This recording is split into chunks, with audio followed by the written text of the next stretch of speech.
Hello, howdy, good evening, good afternoon, good morning. Welcome to Business Growth Insiders, episode 5, season 2. We're getting there, Lee. How are you doing today? I'm doing really well. I'd like to just stop counting. We're in season 2 right now. I'm not going to be able to keep up now. We're doing these. They're coming fast and furious. But no, we really last week I heard from several different people about our episode last week was Professor Jeff giving us a Facebook lead generation masterclass, and just several different takeaways from that. Hearing that from other people. So as we get started today, Jeff, let's maybe just do a real quick couple minute summary of Facebook lead generation and what is our goal with that. Sure. So first and foremost, if you haven't watched last week's episode, please go back and do so. Mm-hmm. You can find it everywhere, literally everywhere. Facebook, LinkedIn, YouTube, it's everywhere. Go back and watch that. If you listened, again, go back and watch it because you're missing out on all the screen sharing that went on. But basically, Facebook ads need to be a integral part of your lead generation, if it makes sense, obviously. If you're more B2B and it just doesn't work for you, then fine. But if you're more B2C or H to H as we are these days, right, human to human, then you need a great Facebook ad strategy. So we literally just walked through a very simple Facebook lead ad strategy for a med spa. And I did talk about kind of a restaurant / coffee shop, version as well a little bit. But basically we went through the whole thing to get emails and phone numbers because that's what we want. We want to build our list because if you had a list during times like the beginning of the pandemic, you could have stayed in touch with your clientele, with your customers. You can give them offers and you could still stay top of mind because at the end of the day, that's what we're all trying to do, stay top of mind because people will forget about you real quick, won't they? Yes, real quick. Old saying, out of sight, out of mind. So let's say we've captured those email addresses. They've come through that Facebook lead generation ad. Where do those email addresses live, Jeff? Right. So unless you set up an actual Zapier, a Zap, if you will, Zapier is a platform where you can connect one platform to another. Those leads are actually going to sit in the ad section on your Facebook ad campaign. Right. So now you can download them right immediately, or you can connect them to, say, an email service provider like MailChimp or MailerLite. And you can also zap them into a Google Sheet. And there's some really, really easy instructional videos on all of that. So if you're looking at getting that done, go to YouTube, really simple, and type in, Facebook lead ad to Google Sheet connection, something along those lines. And then there'll be other people that have given those videos up there, and they're really, really easy to walk through. And that way you can use a Zap. Actually, MailChimp themselves have an integration with Facebook lead ads, which is great. So if you're using MailChimp, you can do that. But a lot of people are moving over to MailerLite, and we'll get to that in a little while. But until then, you just got to get them off, right? So you got to get them off of Facebook. You got to get them into a CSV file or an Excel file, and you've got to take those and you've got to put them somewhere and do something with them, right? Which is the title of today's show. You've captured a prospect's email. Now what, right? We've got the email. Here it is. Now what do we do? So Lisa, help me. What do we do with this email address? Yes. What do we do? And that's what a lot of people will ask me as well. What do we do with the email address? They feel a lot of pressure.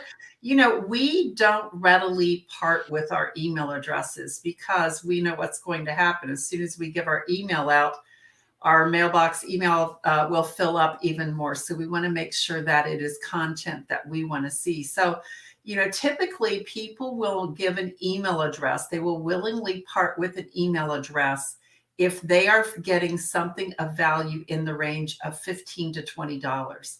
So make sure that whatever your lead generator is enough value that they would almost exchange their email address for the same price as what a book would be. And so it's really critical in that lead generation that whatever you are offering ties into the problem that you are trying to solve with the product or service you sell. Now, I'll give you an example. There was a woman that I know of. She is a photographer. And so rather than offering a lead generator of how to take great photos of your kids, because we all know when you're trying to take pictures of your children, you get the side of your head or you get a hand up in the camera, and it's really hard to get that photo that you would love to share. So instead of a lead generator on how to take great pictures of your kids, she created a lead generator on how to set up a bookkeeping system for photographers. Now, that makes no sense. If she were trying to attract photographers and do bookkeeping services for them, it might make sense. Right. But she was not going to find her ideal client, which were parents who she wanted to help, with photography by that lead generator. So you need to make sure you have a lead generator for every product line or every service that you offer. Okay. That sounds like a lot. But starting out, just start with one, pick one, maybe the one that's your highest revenue or the one that sells the easiest, and create a lead generator for that. So that's the first thing. The other thing about email addresses is your email address is something that you own as part of your business. Mm-hmm. Yes, it does belong to a qualified lead, but having an email address is so precious to have when things happen, like the world shuts down last year, or people are in quarantine and they can't get out to a restaurant or to any type of retail store or your business. Mm-hmm. So if you rely on something like a platform like Facebook for your business to live on, you don't own that. Facebook owns that. Yeah. And we know when Facebook goes down or Instagram goes down, we hear that, don't we, Jeff? Constantly. Yeah. Plus, a lot of times now Facebook will, their algorithms are way too tight and they'll ban people's ad accounts left and right. I mean, I've been through it before with a client, actually several clients. We've done nothing wrong and still things happen. You don't own that data. You really don't. You don't own that messenger data. You don't own those likes or any of that kind of stuff. Obviously, that email address, that phone number becomes that much more important. We actually got a comment rolling through. So let's, we're going to hit up, bam. Look at that. That looks beautiful coming up there. Matt Hoffman. Wow. That sounds like a lot. Never thought about created a lead generator for every service. Matt, you offer a ton of services. So that's not necessarily something that you need to spend your time doing right now.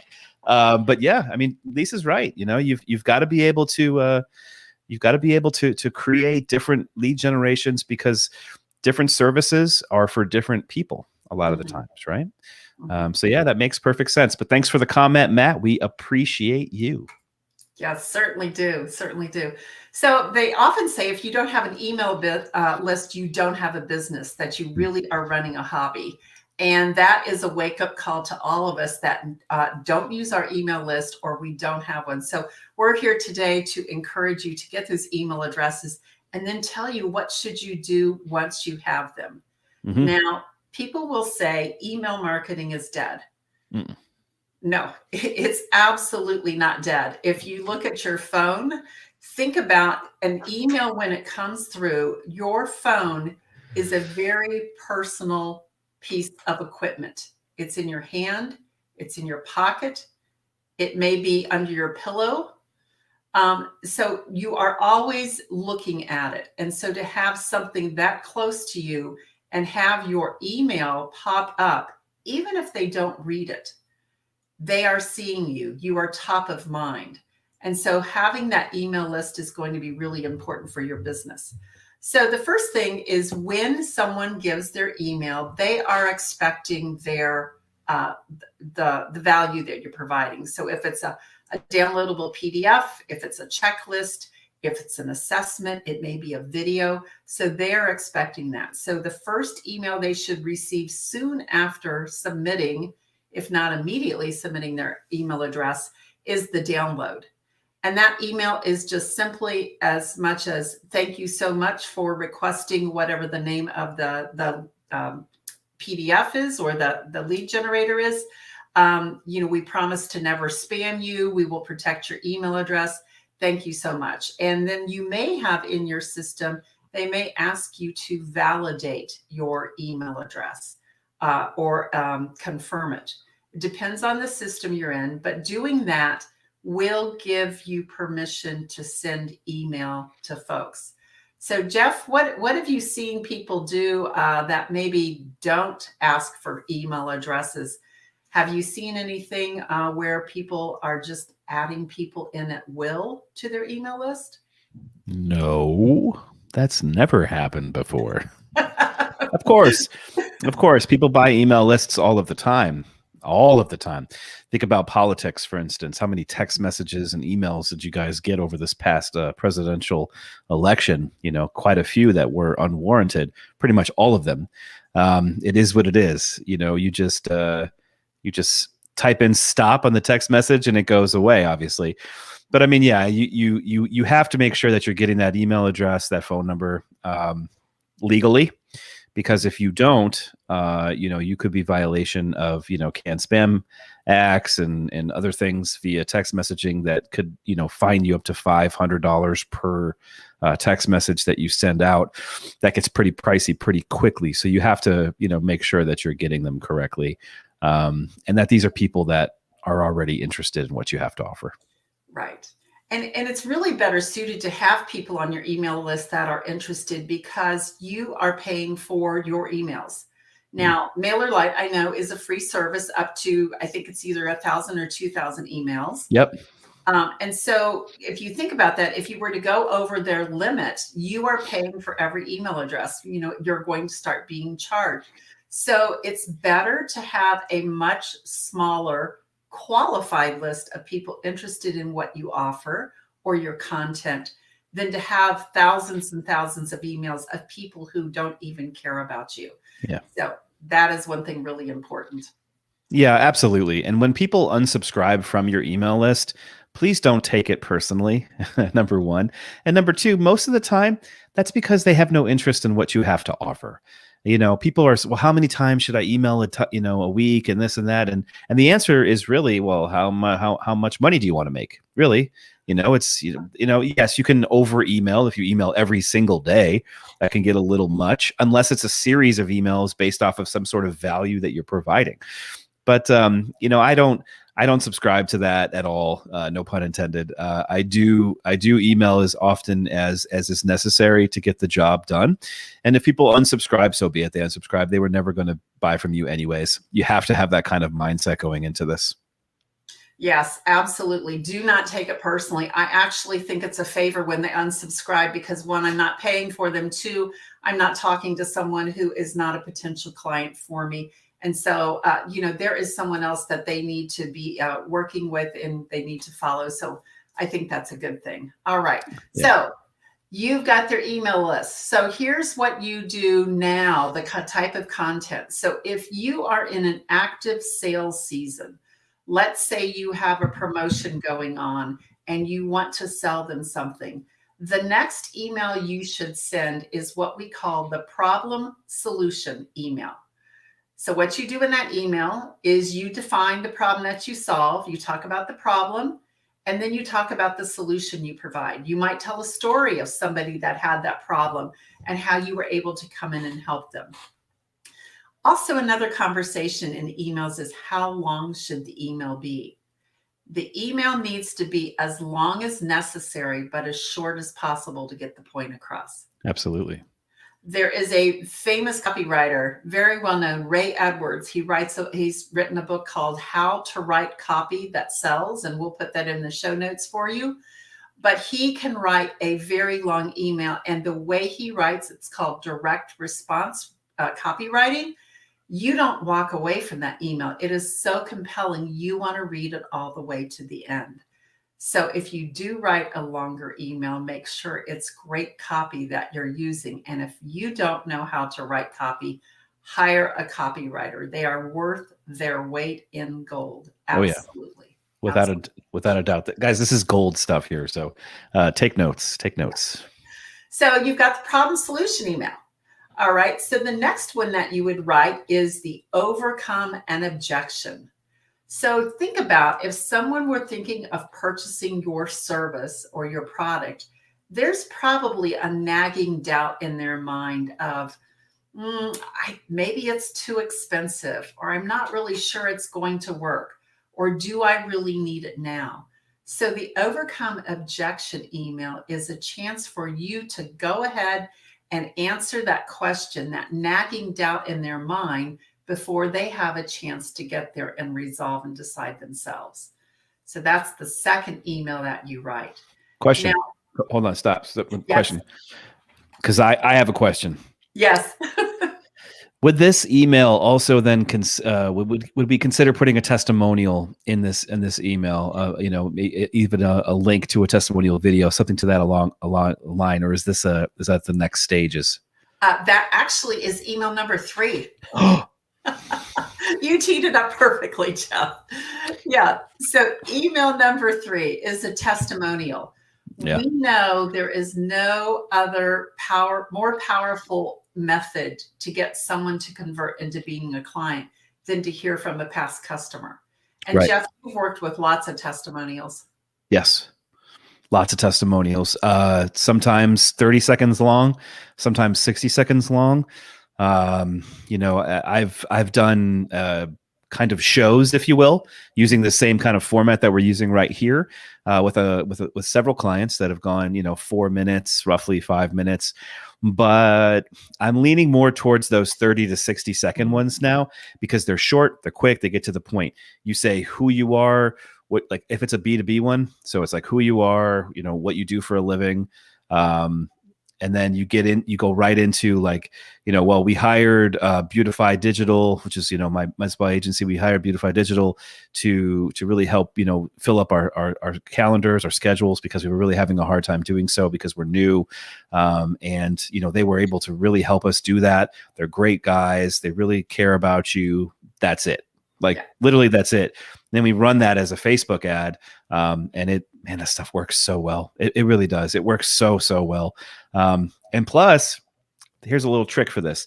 Those testimonial videos aren't just for that. It's a great way to keep those clients or to bring them back if they're customers, because psychologically they're selling themselves on staying with you. Yeah. It's a beautiful thing. It really is. It works all different directions. That it does. Yeah, it does. Yeah, so that testimonial, whether you put it in a Facebook ad or whether you embed it in an email or have a link to it, you can also use written testimonials. So make sure that you include a testimonial somewhere. This is called an email sales sequence. We've got 5 emails in it. So we've started with a problem solution. We did overcome objection. We had testimonial. And so our 4th one is a paradigm shift. All right. So a paradigm shift is people think a particular way about the product or service you sell. But what you're going to do is you're going to give them a new outlook on it, a new way of thinking about it. So maybe it's not something that is costly. Maybe it's something that's an investment that will in turn bring more benefit later or bring in subsequent benefit. So making sure that you have that paradigm shift in there. Look at what you've done. You've introduced the problem and you've solved it. You've already answered the question, why would they, not want to buy with you? You've already told them why they would. And the paradigm shift is you are clearing up any confusion about your product. That's all in 4 emails so far. So a lot of power in that. You're because especially when you're automating it, which we will get to, whether it's this show or the next, we'll certainly get into some of the automation that's out there that's really easy to set up. You're allowing the system to take care of selling for you, so that by the time you reach this client, lead, whatever, they're already pre-sold. They've already been pre-framed. That's a big phrase, right? Pre-framing. So they've already been pre-framed. They're ready to go. They may have another question or two, but really at the end of the day, at that point, they just want to know if they can get along with you, because people buy from people they know, like, and trust, right? So you've got the right price, you've got the right product, you've answered their objections. Now it's just, are you a dud, or are you somebody that you can have a conversation with and actually help? Yes. And you bring up a great point, Jeff, because you need to put your personality into this. Your brand has a voice, your brand has a certain culture, a style, a tone, and you want to attract people that are, that align with that. So making sure that you do make it personable, use real language. Yeah. And that's where I love listening to my customers or my prospects to hear the language they use to describe their problem. Record that, like write it down. That's why I've loved Clubhouse recently, is I'm going into these rooms and listening to people asking their questions, and I'm writing it down because I want to use that same language to attract them. Oh, yeah. Yeah. So that's worked out really well. And then the last email in your sales sequence is the sales email. And basically you are talking about what they want. You're talking about the problem that they solve. You want to show empathy. You want to make sure that you bring in your authority with a testimonial quote, and then tell them the plan of how to work with you.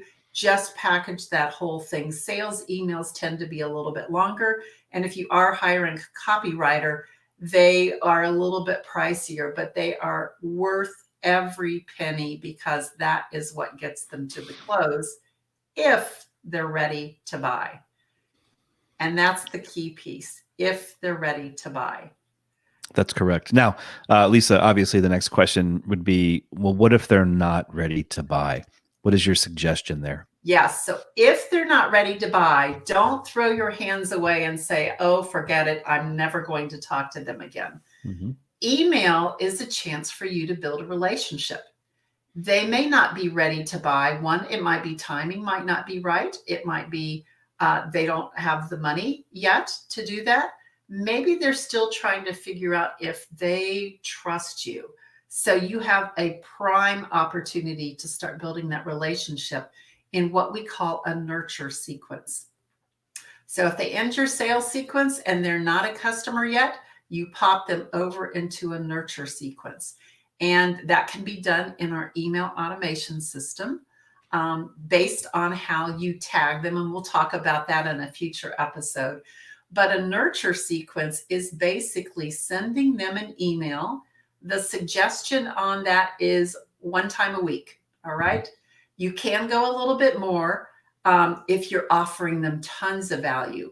But don't go any less than 1 time a week. If you go twice a month or once a month, they're going to forget about you. Mm-hmm. So the types of things that you put in a nurture email, it might be coupons. It might be a promotion that you have. It might be some new ideas on ways to use your product. Here's a novel way that we saw someone use the product.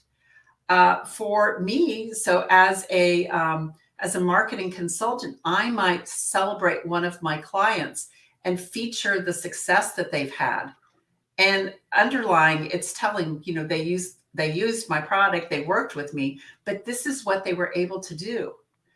You also might, I thought this was interesting, a lawn care company had an email sequence. And one thing they did is they, talked about outdoor landscaping. They would offer once a month in their email sequence grilling recipes. Now think about that. Why would a lawn care company offer grilling recipes? Oh, it makes perfect sense, because once you're outside and you're out grilling and you're looking around at your crappy landscaping, pardon my French, you're going to know that you need to hire those people to come take care of it. That's brilliant. I love that. Yeah, that's needed for sure. Yeah, recipes for grilling. They also had one like how to buy the perfect bird feeder, just all kinds of things like that. So you could offer lots and lots of value and continue to do that. Now, how many emails should you have? Ideally, when everything's built out, you should have 52 weeks of emails, but don't let that overwhelm you. Start with a sequence of 5, work through those, and continue to add those. Yeah. And make it simple. Like, kind of like social media posts used to be, until they became somewhat irrelevant unless you put money behind it. You've got holidays, you've got Valentine's Day, you've got Easter, you've got Christmas, you've got all these different holidays. Go Google holidays and start like writing out emails based off of different holidays, whether that's a discount or a funny story, that you can somehow tie back to your business. Sometimes you will stretch. We're not all, creative geniuses 52 weeks out of the year. You're gonna stretch it a little bit at times. But again, if you're consistent, which marketing, it's all about consistency. As long as you're consistent, you're going to stay top of mind, and they're going to reach out to you when they're ready to do business for sure. Yeah, they absolutely will. So make sure that you are consistent, make sure that you are showing up. And then the last thing I want to talk about is the importance of your subject line. Your emails, you spend a lot of time working on them, and you may not ever have them read if they won't open the email. The purpose of the subject line, the only purpose of the subject line, is to get people to open the email.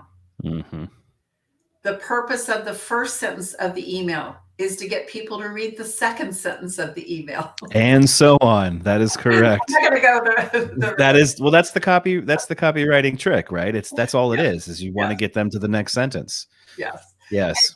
If you look at the name of this episode, you've captured a prospect's email address. Now what? That was to get you to understand first, what are we talking about? But it was to get you to listen to the podcast as well. So make sure those email lines are strong, and we'll be talking about those as well in the future. But today we just wanted to give a primer on how to take that email and what you're supposed to do with it. And I know Jeff has a lot that he's going to offer as well. So I think, first of all, subject lines we could talk about forever. So I think actually doing almost a whole show on subject lines and different ideas, and there are subject line generators out there. There's all sorts of stuff that a busy business, small business owner can use to help them get started. Now, hiring a copywriter to do this kind of stuff at the end of the day is going to be your best approach. Okay. But to start, we always want to make sure that we give you guys, either free or very cheap ways to get it started until you can afford to hire those copywriters, and then do so because they're so worth it. I think email subject lines is huge. I think kind of maybe getting into some of the copy itself can be a really big show. But as well, obviously, in the actual technology that goes along with it, because I know a lot of business owners are going to be like, okay, well, what should I use for this? Do I use MailChimp? Do I use ActiveCampaign? Do I use Infusionsoft? The answer is no. Don't use Infusionsoft. It's Confusionsoft. Anyways, I'll get off my soapbox on that one. But, there's also things like MailerLite, which is a great example. And no, we are not being paid by MailerLite. We are not sponsored by MailerLite, but it is a great entry-level service into automating emails and getting all this stuff set up so that you can almost set it and forget it. So I think that would probably be a great one for the next time that we get together to have the show. I think that next week is your solo episode as well. So we may change that up a little bit. We'll talk about it and kind of go down this road, because I think this is huge.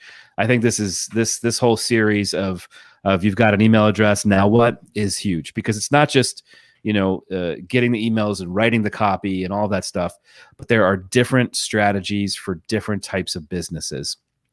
If you are a restaurant, you're not trying to have somebody download a PDF and then run them through this type of system. You're doing it differently. It's still the same kind of framework and the same kind of idea, but it's still going to be a little bit different. Same with retail, med spa, whatever. But there's still a lot that we should be able to talk about within this, because this is huge. If you get this right, you will increase your business. You will stay open, even when things go bad again. If you can get this right, I truly believe, and I know Lisa agrees, you'll be able to stay open. Which, look, at the end of the day, I think that's what we're trying to do now. We say it every week. I say it every week for a reason. That's the goal here. We want you guys to stay open and also really be able to grow. But we've seen so many businesses shut down in the last year. We don't want to see it anymore. Yeah, absolutely. And speaking of email list and free downloads, we do have a download 15 things you can do to grow your business in 2021. We've put that together for our small business owners who need some ideas. You just need a fresh spark of an idea. And we will send you reminders about the show, but we're not going to spam you. We're not going to try to sell you anything. It's really just to keep you updated so you don't miss any valuable content. That's right. Go download it. Find it on our website. Go to businessgrowthinsiders.com. You can find it in the upper right corner, the call to action button. We'll download it. So just go there and do that. Otherwise, what is the link to that download? Yes, it is businessgrowthinsiders.com/free. Free. There it is. I made it so easy I forgot it. That's pretty typical. But yes, go download the free it's a free download. Go get it. It's going to help you. Okay, it's gonna help you be able to grow your business. That's what we're trying to do here, obviously, with the name of our show. I think this has been a great episode. I'm really pumped. I'm jazzed up. There's so much more to talk about, different services, integrating text messages, which is my favorite part, into all of this because it's a different situation, smaller amount of text for sure. Don't want to annoy people there, but we're going to get into all of that, guys. I think we're going to really kind of focus on this for a while, really hone in on this subject and really help you guys be able to grow those email lists, those phone number lists, communicate with your customers, your potential customers, and let that business grow. Does that sound good to you, Lisa? That sounds great. We'll have a strategy and we'll be able to give people the tactics that they need to be able to grow their email list. Because if you don't have an email list, you don't have a business, and an email list will help you survive and thrive. That's right. The money is in the list, folks. It is an actual saying, and there's a saying for a reason. All right. Well, until next week, Jeff Evans, Lisa McGuire. Take your business and grow. All right. Thanks, guys. Bye-bye.